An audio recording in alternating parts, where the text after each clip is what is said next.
आदाब, नमस्कार। आप दिख रहे हैं आईएनएन चैनल। मैं हूं शेख अहमद अली। इस न्यूज बुलेटिन में आइए नजर डालते हैं दिन भर की बड़ी खबरों पर।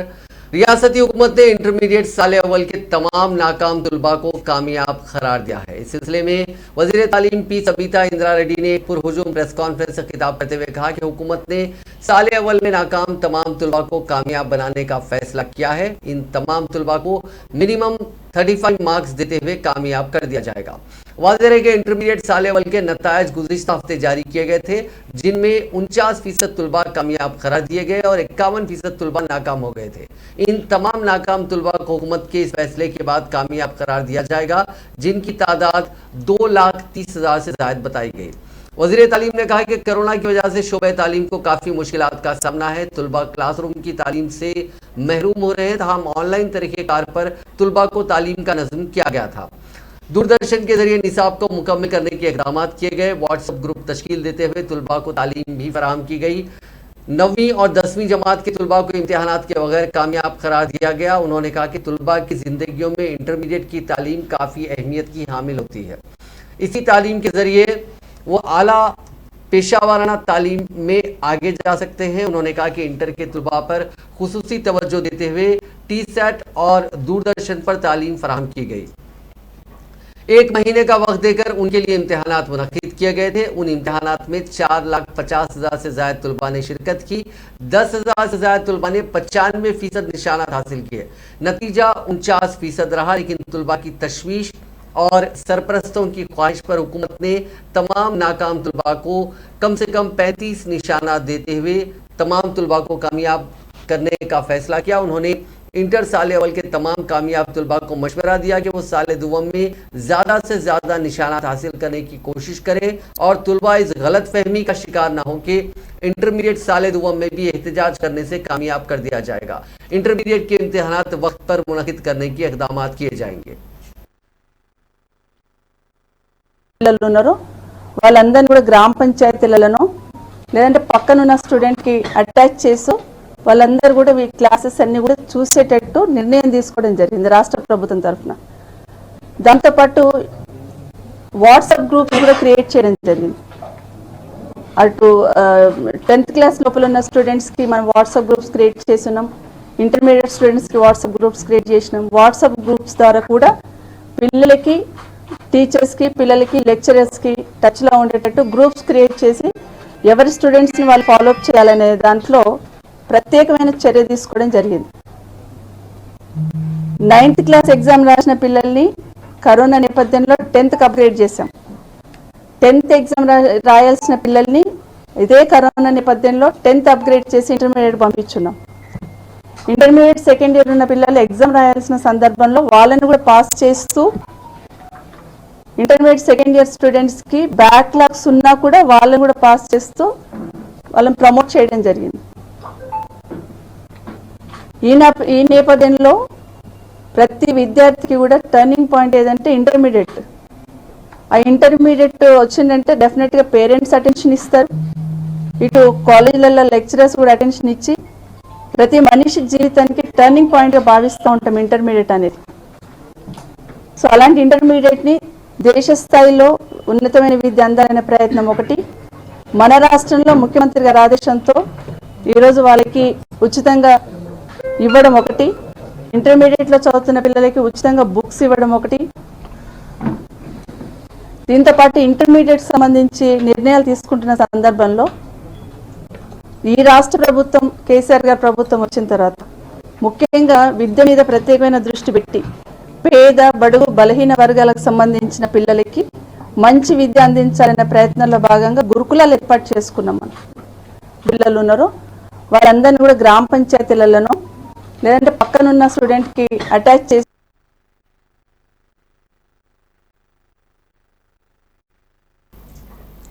वजीर इंफॉर्मेशन टेक्नोलॉजी के.टी. रामाराव ने वजीर आजम नरेंद्र मोदी पर जोर दिया कि वो मुदाखलत करते हुए हैंडलूम्स और टेक्सटाइल्स पर जीएसटी में कमी के जरिए बाशिंदों को बचाएं। केटीआर ने वजीर आजम को किए गए ट्वीट में कहा कि नेशनल हैंडलूम डे के मौके पर आपने इस्तेहकाम की बात की थी। आपके इस नजरिए के बरक्स आपकी हुकूमत ने हैंडलूम्स एंड टेक्सटाइल्स पर जीएसटी 5% को बढ़ाकर 12% कर दिया, जो इस सनत के ताबूत में आखिरी कील होगी। आपसे दरख्वास्त करते हुए बाशिंदों को बचाएं।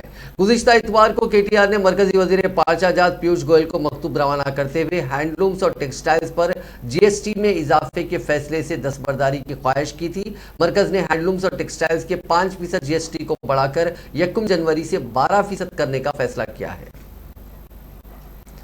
वजीर सेहत और फाइनेंस श्री हरीश राव ने वनस्थलीपुरम सुपर स्पेशलिटी में आईसीयू वार्ड का इफ्तिताह अमल में लाया। इस मौके पर सेक्रेटरी महकमा सेहत मुर्तजा अली रजवी, रुकन असेंबली सुधीर रेड्डी और दीगर मौजूद थे। वजीर सेहत हरीश राव ने अवाम उन्नास से अपील की कि वो ओमिक्रॉन वेरिएंट से खौफ ना खाएं, बल्कि इससे महफूज रहने के लिए तमाम तर एहतियाती इक़दाम करें, मास्क का इस्तेमाल करें और समाजी फासले का खुसूसी ख्याल रखें। और अब तक जिन अफराद ने कोरोना की वैक्सीन नहीं ली वो फौरी तौर पर वैक्सीन ले लें।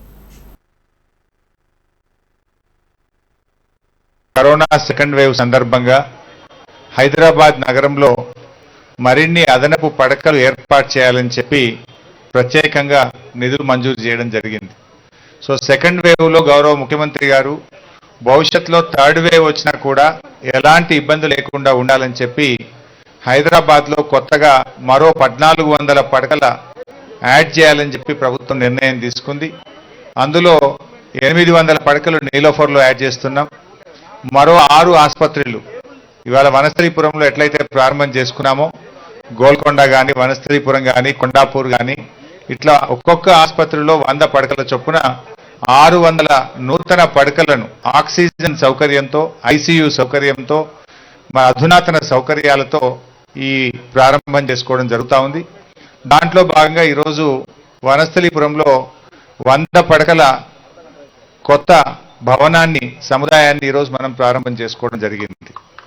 ఇంతకుముందు ఈ హాస్పిటల్లో 120 పడకలు ఉండేటి, ఇప్పుడు 100 మనం యాడ్ చేసుకోవడంతో దాదాపు 220 పడకల ఆసుపత్రిగా కొండాపూర్ మన వనస్థలీపురం ఆసుపత్రిని ఈరోజు మనం అప్గ్రేడ్ చేసుకోవడం జరుగుతూ ఉంది.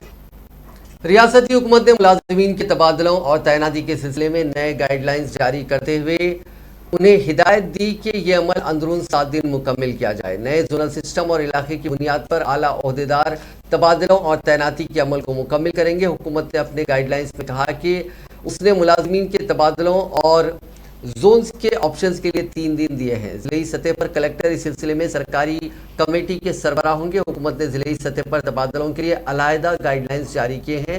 उसी के मुताबिक मुलाजिमीन को जोनल, मल्टी जोनल और दीगर कैडर की पोस्टिंग हासिल होगी। हुकूमत ने ओहदेदारों को हिदायत दी है कि पुलिस, आबकारी, स्टैम्प्स, कमर्शियल टैक्सेस और रजिस्ट्रेशन डिपार्टमेंट में तैनाती के लिए ज़रूरी गाइडलाइंस जारी किए जाएँ। हुकूमत ने आसानी के साथ तबादलों और तैनाती के लिए नए जोनल सिस्टम पर अमलावरी के सिलसिले में 3 दिन का वक्त दिया है। तबादलों और तैनाती का मुकम्मल अमल अंदरून 7 दिन मुकम्मल कर लिया जाएगा। उसूलों के मुताबिक किसी भी मकाम के इंतखाब पर यानी मखसूस तैनाती पर स्पाउस के ऑप्शन के मुलाजिमीन को पेशकश की गई है। जोनल, मल्टी जोनल सिस्टम और जिले और रियासती कैडर के मुताबिक मुलाजिमीन तरीक़ेकार और गाइडलाइंस के मुताबिक अपनी पसंद के ऑप्शन का इंतखाब कर सकते हैं। सुप्रीम कोर्ट के चीफ जस्टिस एनवी रमना ने कहा कि कोई भी शख्स अपने आबाई शहर, मादर वतन और मादरी जबान को कभी फरामोश नहीं कर सकता। उन्होंने अपने गांव पूनावरम में देहातियों की जानिब से मुनक़िदा एक तकरीब से खिताब करते हुए कहा कि इस गांव से उनका करीबी ताल्लुक़ है। उन्होंने कहा कि उन्हें तमाम टीचर्स याद हैं जो उनसे मोहब्बत से पेश आते थे। जस्टिस रमना ने निशानदेही की कि इत्तेहादी तमाम मसाइल का बेहतरीन तरीका है। उन्होंने कहा कि दिल्ली में कई अफराद तेलुगु की अजमत के बारे में बात करते हैं और उनकी रियासतों की मशहूर इमारतों की सताइश करते हैं। उन्होंने कहा कि वो इस बात से वाकिफ है कि तेलुगु की मुनासिब शिनाख्त नहीं हो पाई। तेलुगु जबान, सकाफत, रिवायत को मुस्तहकम करने की जरूरत है। बायोटेक कंपनी ने कोरोना के बहरान के दौरान टीका तैयार किया है। उन्होंने दावा किया कि तेलुगु अवाम के लिए फख्र की बात है। उन्होंने वाज़ेह किया कि वो इस अंदाज में काम करें कि मुल्क में तेलुगु की मकबूलियत, फौकियत और अजमत का इजहार हो सके। खबलजी एनवी रमना का सूर्यापेट में प्रिंसिपल डिस्ट्रिक्ट जज BS जगजीवन कुमार, सूर्यापेट जिला कलेक्टर T विनाई कृष्णा रेड्डी ने जिले में तवक्कुफ पर शानदार इस्तकबाल किया। चीफ जस्टिस ने पुलिस की सलामी ली। इस मौके पर Telangana high court chief justice Satish Chandra Sharma, high court registrar Laxman, Nalgonda principal जज BS जगजीवन कुमार और दीगर आला अहदेदार मौजूद थे। యాక్టివ్గా ఉండటం చూసి ఆమె నన్ను ఎడ్ల బండి మీద మన ఇద్దరం కలిసి వెళ్దాం రంగా గారి మీటింగ్ అని చెప్పి మేము ఇద్దరం కలిసి రంగా గారి మీటింగ్కి వెళ్ళాం. రంగా గారు చాలా ఆప్యాయంగా ఆమె శివలింగ ప్రసాద్ గారి గురించి చెప్పేటప్పటికి ఆమె చాలా ఆనందపడింది. ఆయన స్ఫూర్తి ఏమో కానీ తర్వాత అప్పటి నుంచి కొంచెం నాకు రాజకీయాలంటే చాలా ఆసక్తికరంగా ఉండేవి. మా నాన్న కమ్యూనిస్ట్ పార్టీ అభిమానిగా ఉండేవాడు. నేను ఆ రోజుల్లో మరి స్వతంత్ర పార్టీకి మద్దతు ఇచ్చాను. ఒకరోజు మా నాన్నగారు ఎలక్షన్ సందర్భంలో కమ్యూనిస్ట్ పార్టీ నాయకులను తీసుకొచ్చి మా ఇంట్లో ఉన్నప్పుడు ఆయనకు వ్యతిరేకంగా ఒక 10 మంది పిల్లలు పోగు చేసి స్వతంత్ర పార్టీ జెండాలతోటి కమ్యూనిస్ట్ పార్టీ డౌన్ డౌన్ అనిపించాను. ఇది ఎందుకు చెప్తున్నానంటే మరి ఆ రకమైనటువంటి చైతన్యాన్ని ఇచ్చినటువంటి మనుషులు, ఆ రకమైనటువంటి వాతావరణం మా గ్రామంలో ఉందని చెప్తున్నా. ఈ చైతన్యమైనటువంటి ఊరు తర్వాత నేను కంచికచర్ల వెళ్ళటం, మరి అప్పటికే కొంచెం ఒక తెలియటం, 1969 ప్రాంతంలో ప్రత్యేక తెలంగాణ ఉద్యమం రావటం, 1972లో ప్రత్యేక ఆంధ్ర ఉద్యమం రావటం, తర్వాత ఎమర్జెన్సీ, తర్వాత జనతా పార్టీ ఏర్పడటం, ఈ రకంగా వరుసగా జరిగినటువంటి రాజకీయ పరిణామాల్లో మాకు చైతన్యం, మా ప్రాంతంలో చైతన్యం ఎక్కువ ఉంది. మా ప్రాంతంలో ఉన్నటువంటి మా నందిగామ శాసనసభ్యులు ఎవరన్నా కానివ్వండి, చాలా చక్కటి ఉపన్యాసం చెప్పేవాళ్ళు. ఒకసారి ఒక సమావేశం జరుగుతూ ఉంటే ఎన్టీ రామారావు గారు ఉన్నారు, ఇంకా పెద్ద ఆయన ముఖ్యమంత్రి, అప్పుడు ఉన్నటువంటి శాసనసభ్యులు మంత్రి అయినటువంటి వసంత నాగేశ్వరరావు గారు అనేవాళ్ళు, మా మెట్ట ప్రాంతం వాళ్ళకి మాట పలుకు ఎక్కువ అని చెప్పేసి. మెట్ట ప్రాంతంలో ఉన్నటువంటి వాళ్ళు చాలా చక్కగా మాట్లాడతారు, సమస్యల్ని చక్కగా ఎదుర్కొంటారు, ఎందుకంటే అనేక కష్టాలు, మాకు తాగడానికి నీళ్లు. तेलंगाना प्रदेश कांग्रेस कमेटी के सदर और रुकने पार्लियामेंट ए रेवंत रेड्डी ने जुमे के रोज ऐलान किया कि कांग्रेस पार्टी 27 दिसंबर को हल्का गजवेल के इर्रावली में किसानों को दरपेश बहरान को उजागर करने के लिए एक बड़ी रैली मुनाकिद करेगी। जुबली हिल्स में वाक़ अपनी रिहाइशगाह पर एक प्रेस कॉन्फ्रेंस से खिताब करते हुए रेवंत रेड्डी ने कहा कि इर्रावली को किसानों की रैली के मुकाम के तौर पर इस वजह से मुंतखब किया गया क्योंकि ये गजवेल हल्के में आता है जिसकी नुमाइंदगी चीफ मिनिस्टर चंद्रशेखर राव करते आ रहे हैं। उन्होंने कहा कि कांग्रेस पार्टी इस रैली में बीजेपी और टीआरएस के बीच गठजोड़ को बेनकाब करेगी। उन्होंने कहा कि वज़ीर आला चंद्रशेखर राव और वज़ीर आज़म नरेंद्र मोदी एक ही सिक्के के दो रुख हैं और ये दोनों ही पार्टियां किसानों के बहरान के लिए जिम्मेदार हैं।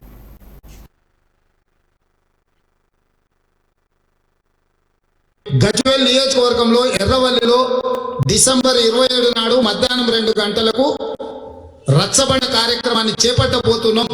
దాంట్లో కాంగ్రెస్ లో ఉండే ప్రతి ముఖ్యమైన నాయకులందరూ కూడా రచ్చబండ కార్యక్రమంలో పాల్గొంటారు.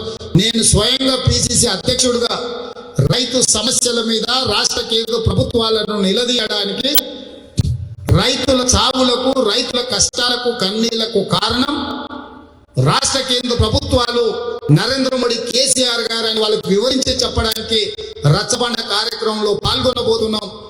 డిసెంబర్ 27 రోజు మధ్యాహ్నం 2 గంటలకు ఎర్రవల్లిలో జరగబోయే రచ్చబండ కార్యక్రమాన్ని ప్రజలందరికీ చెప్పి రైతులందరినీ మమేకం చేసి రైతులందరినీ కూడా కార్యక్రమంలో భాగస్వాములు కావాల్సిందిగా కోరుకుంటూ మీ సహకారాన్ని పూర్తి స్థాయిలో ఇవ్వండి. గజ్వేల్ నియోజకవర్గంలో ఎర్రవల్లి सीएलपी लीडर मल्लू भट्ट विक्रमार्का ने चीफ मिनिस्टर चंद्रशेखर राव पर शदीद बहमी का इजहार करते हुए इल्जाम लगाया कि चीफ मिनिस्टर बीजेपी की कौमी क़यादत की हिदायत के मुताबिक काम कर रहे हैं। उन्होंने खम्मम जिले के दौरे के मौके पर वेंकटपुरम गांव में मीडिया से बात करते हुए इल्जाम लगाया कि केसीआर और उनके काबिनी वुज़रा कुछ कहते कुछ हैं और करते कुछ हैं। उन्होंने बाज़ वुज़रा के हालिया दौरे दिल्ली का हवाला देते हुए तमस्कुर उड़ाया और कहा कि वुज़रा ने मरकज़ पर जोर दिया कि हाल ही में अख्तिताम पज़ीर खरीफ के मौसम की धान खरीदी की जाए। उन्होंने वाज़ेह किया कि धान की खरीदारी से मुतालिक मसले का ताल्लुक आने वाले रबी के मौसम से है, ना कि अख्तिताम शुदा खरीफ के सीज़न से। उन्होंने कहा कि खम्मम ज़िले के किसानों का इन्हिसार ज़रिए माश के तौर पर सिर्फ धान की काश्त से है। उन्होंने कहा कि दीगर फसलों की काश्त के आगाज़ से किसानों को नुकसान होगा।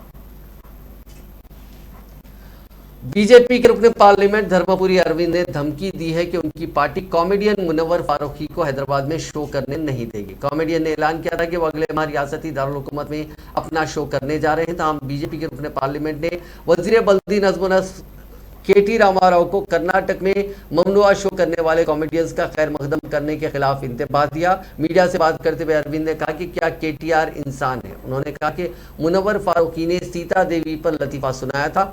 कर्नाटक में उनके शोज पर पाबंदी आयद की गई थी, लेकिन केटीआर ऐसे शख्स का तेलंगाना में कॉमेडी शो के लिए इस्तेमाल कर रहे हैं। इसका मतलब है कि बाप और बेटे दोनों हिंदू समाज को कॉमेडी समझते हैं। हम ये देखेंगे कि किस तरह ये दोनों कॉमेडियन इस हैदराबाद में कॉमेडी करते हैं। कबल अजीम वजीर केटीआर ने कहा था कि हैदराबाद एक हकीकी कॉस्मोपॉलिटन शहर है। उन्होंने stand up comedians Munawar Faruqui और कुणाल कामरा को यहां आने की खुली दावत दी थी।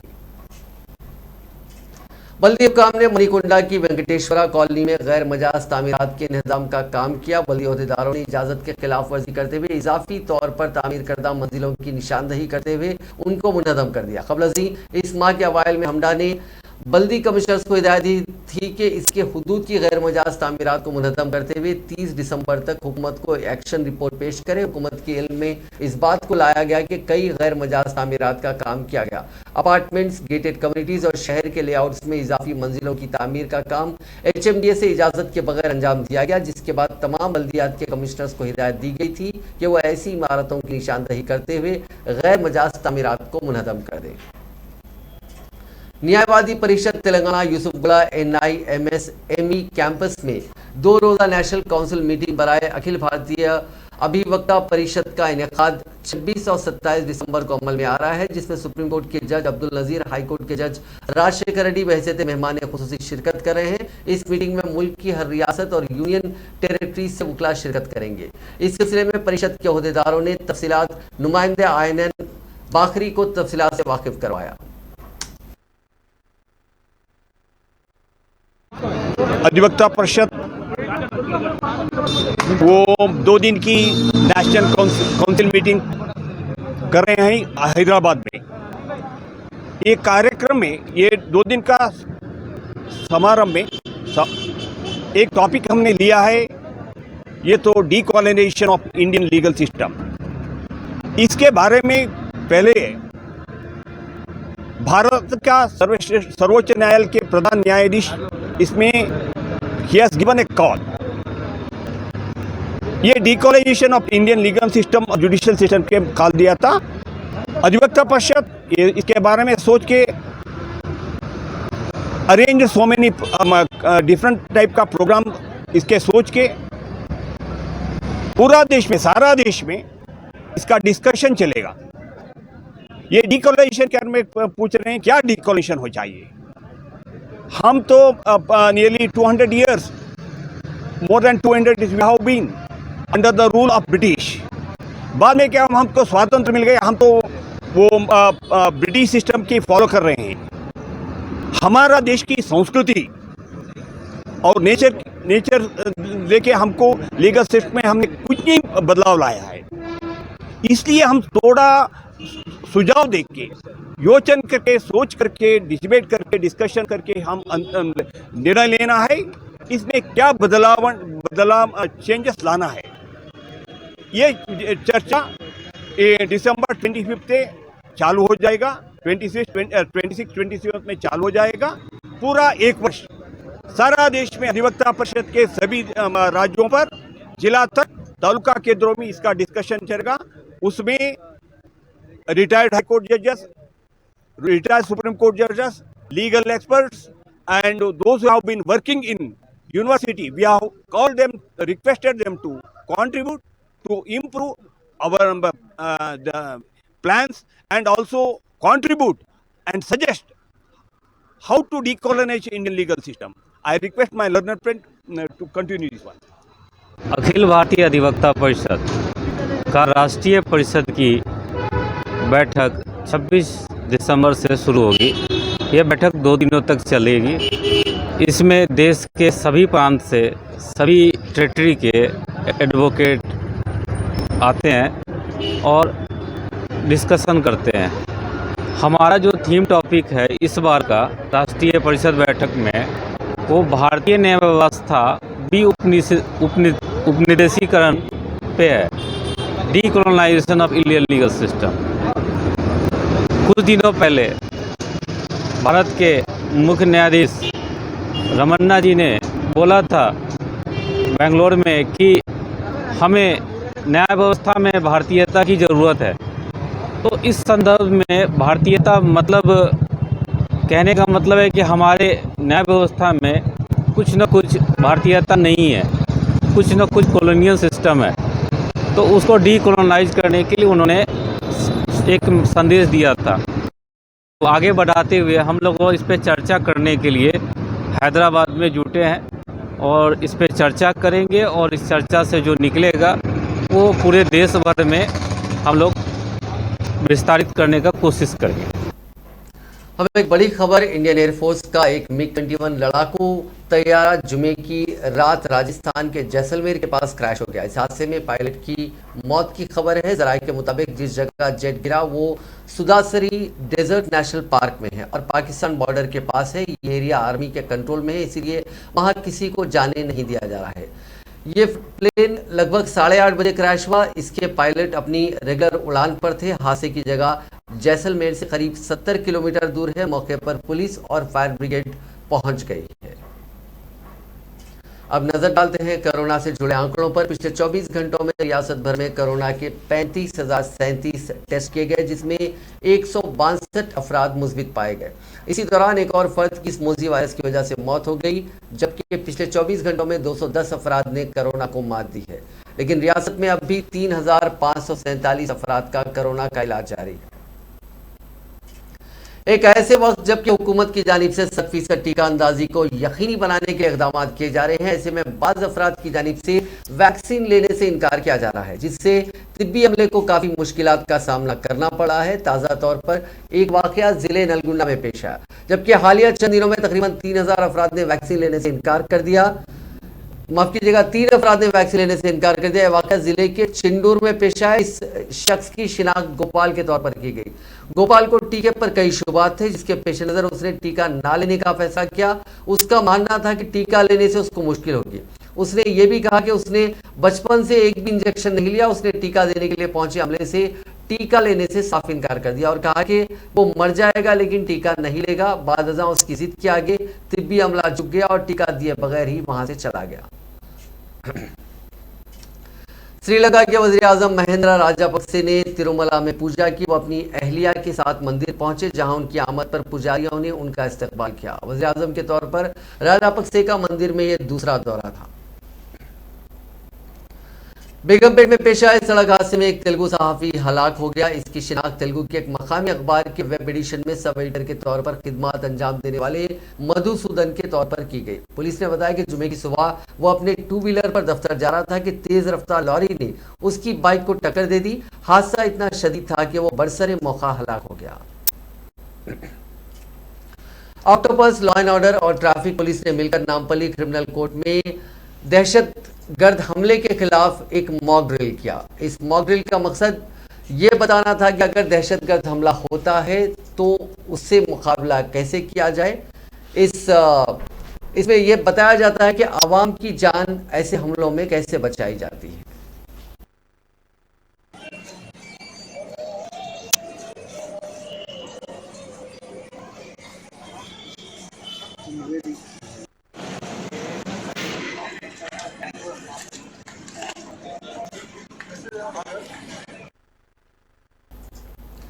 केपीएपी कॉलोनी के 4th फेज में आज एक अफसोसनाक वाकया पेश आया। सिल्लार के लिए खोदे गए गड्ढे में 3 मासूम लड़कियां गर्काब हो गईं। पुलिस के मुताबिक एक फीट के करीब 5 लड़कियां खेल रही थीं। इनमें से एक लड़की उस गड्ढे में गिर गई। उसको बचाने की कोशिश में 2 और लड़कियां गर्काब हो गई। उनकी पहचान 7 साल रम्या, 10 साल सोफिया और 12 साल संगीता के तौर पर की गई है। पुलिस ने एक मामला दर्ज करके तहकीकात का आगाज कर दिया है।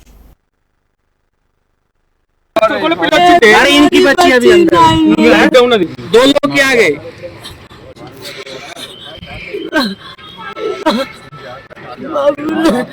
बाबू बढ़िया मार गया ना, ऐसे नहीं के माना।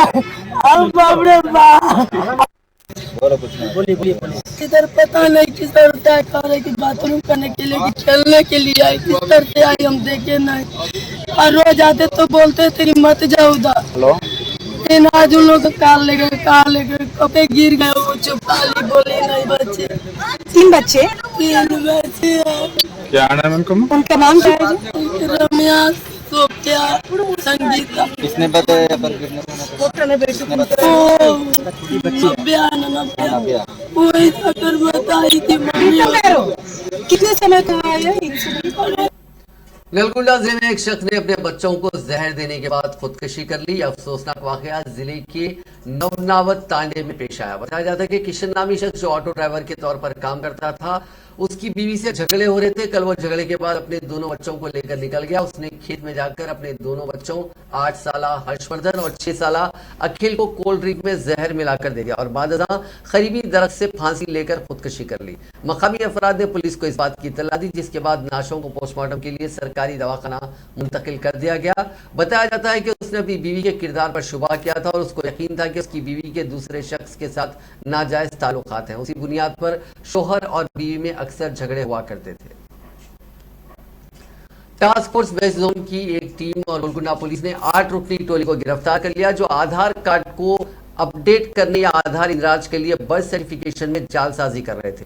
टोली के अरकान आसाम आईडीज वाले गैर मजाज आधार किट्स का इस्तेमाल कर रहे थे और हैदराबाद के जरूरतमंद ग्राहकों के आधार कार्ड्स को अपलोड करते थे और इससे फायदा हासिल करते थे। उन्होंने आधार कार्ड्स के इदारे को धोखा दिया था। मुलजिमीन की शिनाख्त नेवलापुरा बोराबंडा के रहने वाले 30 साल नीतीश सिंह, एनएसएफ कॉलोनी हकीमपेट टोली चौकी के रहने वाले 28 साल सैयद मुस्तफ़ा, तुलसी नगर के रहने वाले एम.ए. रब्बानी, हकीमपेट के मोहम्मद अजहर और मोहम्मद सुहेल, शेख जहांगीर पाशा तपुर, राजेंद्र नगर के रहने वाले 34 साल मोहम्मद नूरुद्दीन के तौर पर की गई है। पुलिस ने उनके कब्जे से 6 लैपटॉप, 6 आइरिस, 6 फिंगरप्रिंट स्लैब्स, 6 कैमरे, 6 मोहर और दीगर सामान के अलावा 80,000 रुपए नकद रकम जब्त कर ली। पुलिस ने बताया कि मुलजिमीन नीतीश, सैयद मुस्तफ़ा, मोहम्मद जहांगीर और मोहम्मद अनवरुद्दीन आपस में दोस्त हैं। दीगर मुलजिमीन एम.ए. रब्बानी, मोहम्मद अजहर शरीफ, सैयद मुस्तफ़ा की दुकान में काम करते हैं, जबकि मोहम्मद सुहेल नीतीश सिंह की दुकान में काम करता था। केस का डिटेक्शन हुआ जिसमें forging birth certificate for Aadhaar enrolment और अपडेशन और इस तरीके से आधार के प्रोसेस को ये लोग मिसयूज करके क्राइम किए। इसमें जिन लोगों की गिरफ्तारी हुई है उसमें टी नितेश सिंह बोराबंडा, सैयद मुस्तफ़ा टोली चौकी रब्बानी काचीगुड़ा, मोहम्मद अजहर हकीमपेट, मोहम्मद सोहेल बोराबंडा, शेख जहांगीर पाशा ओल्ड हफीज पेट मियापुर, मोहम्मद अनवरुद्दीन राजेंद्र नगर हैदराबाद, मोहम्मद अहमद चार मीनार हैदराबाद और एक जो एब्सकॉन्डिंग आदमी है पवन जो वर्किंग इन आधार एजेंसी इन आसाम, जो अभी एब्सकॉन्डिंग है, ओरिजिनली मध्य प्रदेश का रहने वाला है। और इन लोग के पास से जो बरामद हुए हैं सामान उसमें आधार किट 6 और 6 laptops, iris, fingerprint slabs, cameras, stamps, Aadhaar card enrolment form attested by duplicate gazetted officers with stamp and signature, forged birth certificate, fake Aadhaar card and cash of 80,000 rupees. इसमें जो दो केस बुक हुए हैं उसमें एक बंजारा हिल का है, crime number 932/2021 और दूसरा Golconda police station crime number 358/2021। इस पूरे ऑपरेशन में हमारे OSD राधाकिशन साहब और उनके साथ उनके team member inspector of police west zone task force Rajesh और sub inspector officer Muzaffar Ali, Mallikarjun, Ranjit Kumar, Sheikh Kabiuddin और गोलकुंडा SHO और उनके पूरे टीम मिलकर ये अच्छा काम किए। उनको हमारे तरफ से हार्टी कांग्रेचुलेशंस। Thank you. नमस्कार। महकमे मौसमियात ने कहा है कि दोनों तेलुगु रियासतों तेलंगाना और आंध्र प्रदेश के कई मकामात पर आइंदा 48 घंटों के दौरान शदीद कोहर का इम्कान है। अपने बुलेटिन में उसने कहा कि 26 और 27 दिसंबर को तेलंगाना के साथ साथ साहिली आंध्रा रायलसीमा के इलाकों में दर्जे हरारत में 2 से 4 डिग्री की कमी होगी। आइंदा 5 दिनों के दौरान तेलंगाना, साहिली आंध्रा, यानम और रायलसीमा में मौसम के खुश्क रहने का इम्कान है। गुज़िश्ता 24 घंटों के दौरान मेदक में बाज़ मकामात पर सर्दी की लहर बरकरार रही। अक़ल तरीन दर्जे हरारत 8.8 डिग्री सेल्सियस जिले मेदक और हैदराबाद में दर्ज किया गया। नाज़रीन, इस न्यूज़ बुलेटिन में बस इतना ही। देखते रहिए INN चैनल।